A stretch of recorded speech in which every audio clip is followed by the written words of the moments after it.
Okay, welcome to the second of our podcast from the Safer Food Group. I'm Johnny Green and this is... Marcus Kilvington. Fantastic. Okay, the article that this podcast referred to is talking about the perfect storm for your business in 2011. And the subtitle for that is, are you facing the perfect storm of food hygiene threats to your business in 2011? Marcus, what's a perfect storm in the world of Marcus? The perfect storm in the world of Marcus just reminds me of that George Clooney film, Johnny, a few years ago, that he's in a boat about to get absolutely swamped. So the metaphor kind of works. It's this idea that there's perhaps a bit of a tidal wave coming if you're not too careful.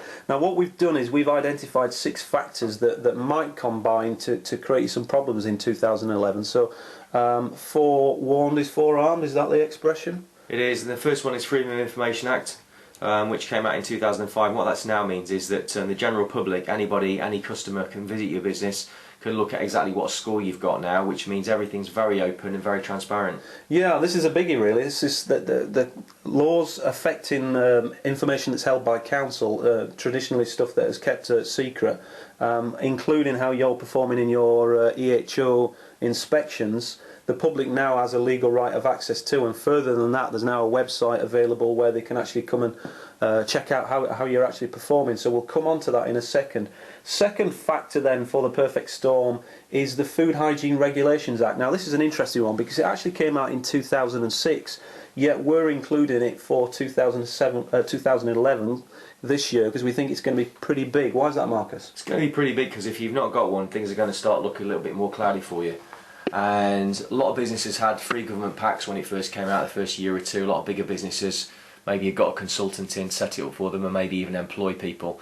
A lot of the funding from the Greek government pack's actually completely gone now. They're not going to have anything, so a lot of people that should have had a food safety management system and have probably done something to start with, probably got it sat on the shelf doing nothing. And the key point here is it has to be a manageable, easy to use system that you do something with every single day. It's got to be live, hasn't it? It's got to be live. It's got to be a living document. So look, we're going to explore food safety management systems just a little bit later on, but the third factor we've identified really kind of follows on quite nicely from that. Are environmental health officers.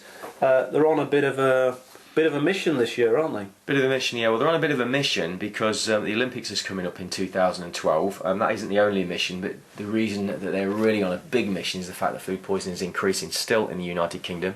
One person a day, roughly one person a day dies. Over 400 people in the UK die every year from food poisoning. So one of the first things the environmental health officer is going to look at when he comes to your business, or he or she comes to your business, is your working living document, which you mentioned earlier, Johnny, your food safety management system. Okay, storm factor number 4 then is the Scores on the Doors system itself. Now most people are going to be familiar with Scores on the Doors now. It's going right across the UK, and but the big factor, the reason why we're including it here is the star rating system that's been chosen, because the 1 to 5 star rating system is going to be entirely familiar to anybody who has used leisure or hospitality facilities or industry for a number of years, so 3, 4, 5 star restaurants and hotels and that kind of thing. But actually the clever thing about it as well is that the 1 to 5 stars is also used for pretty much every review system online. So whether you're an online user, user of the internet, or you're a user of hotels and facilities, you're going to be sort of familiar with that. Why is that included as one of the perfect storm factors? Well, in line with the Freedom of Information Act, rather than there being a ramble, I suppose, like this is turning into, but rather than there being a ramble about your business and its performance, somebody can just simply see whether you're scoring 1 to 5 stars. They don't need to read a report. They can simply look at your star rating system. So we've included the fact that Scores on the Doors is massively growing and now right across the UK. It's got 12 million visitors plus to the website of your punters, your customers having a look at that. And finally, that it's actually included a star rating system on it that is actually understandable.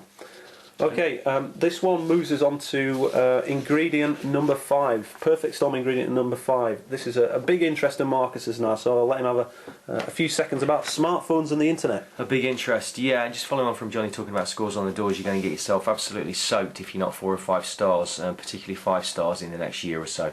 And that leads on because now on things like Scores on the Doors, you can just walk up to a restaurant with your smartphone, your iPhone, point at the restaurant and tell you how many stars they've got.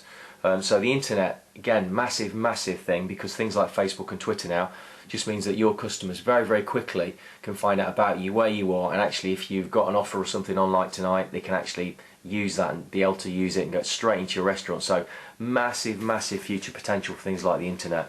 So if you're not logging on and not getting that working for you, you've could be at a big disadvantage. The final ingredient, I suppose, and is one of the biggest, is we've called the big recession. Now, obviously everybody knows we're in a recession and some financial troubles, but actually this looks like it's going to be protracted, that most of the cuts that the government are looking at are still yet to be implemented. And if they are as big as they say, then you're looking at possibly 1 million people extra being made redundant, out of work. It's going to put a further squeeze on people's spending, so it's going to be more and more important that you are recognised for being a 4 or 5 star food business, because they're going to have an awful lot of choice where they can go and actually probably won't be spending quite as much money.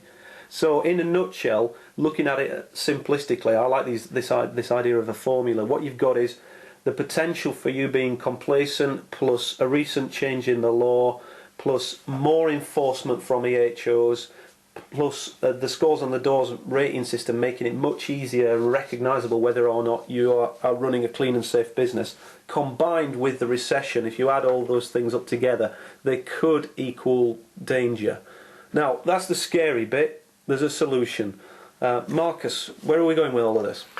Right, well the solution is, and here's a big umbrella for a lot of you out there, so you don't get absolutely soaking wet, is the fact that actually customers are going to be more picky. Well, it actually gives you a big opportunity, because as Johnny's talked about, if you're a 5-star scores on the doors business, people are going to recognise you as being healthy and more confident and caring about what you do. But the other thing is actually you can make yourself a whole load more profit, because if you get your customer experience right, as well as being hygienically top of your game, you're going to be able to give a double whammy, and your competitors down the road that don't do that are actually going to be the ones that suffer. So 2011 actually is a big opportunity for food businesses that actually want to make more profit, get more customers in the door, and provide great safe food. So there's some massive opportunities, Johnny, really, with this.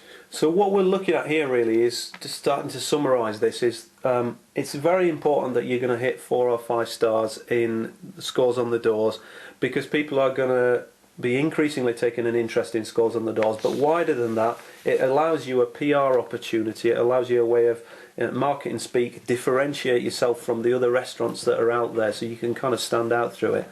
A key component of that, Marcus, is 33% of your rating in scores on the doors is what's called confidence in management. Tell us a quick bit about that. Yeah, a quick bit about that is actually how the environmental health officer deems you running your business as confidence in management. And what that means is whether or not you've got a robust living food safety management system, it contributes 1/3 of your marks to that. And it's such a really important thing. So make sure you've got something really great in place that's running really well for you. And if you can't do that, or you're struggling, just let us know, because we can help you do that. And it's going to help you make a load more money. So closing comments would be what? Get in touch with your EHO, have a dialogue about how you can hit 4 or 5 stars. Start that process off. Start looking again at your food safety management system. See if it's up to scratch. Anything else? Just a couple of things. Yeah, I totally agree with you on that one. Get your EHO in. That's going to sound a bit weird for a lot of people out there listening to this. They're going to say, flipping heck, sure I don't want them in. Yeah, you do. You want them in to help you, because they can actually put the whole food safety thing to bed, as it were, with you. And the second thing is work with people who can actually help you create a better customer experience following on from that, so you can get more customers in the door, you can make more profit, and the customers that you get in the door will keep coming back and back and back, because one, they get a great experience, secondly, the food is safe, fresh, and it's not going to make them ill. Fantastic. That's the end of this podcast. Give us a shout if you need any more help to do with food safety management systems, or indeed scores on the doors, and we'll see you for the next one.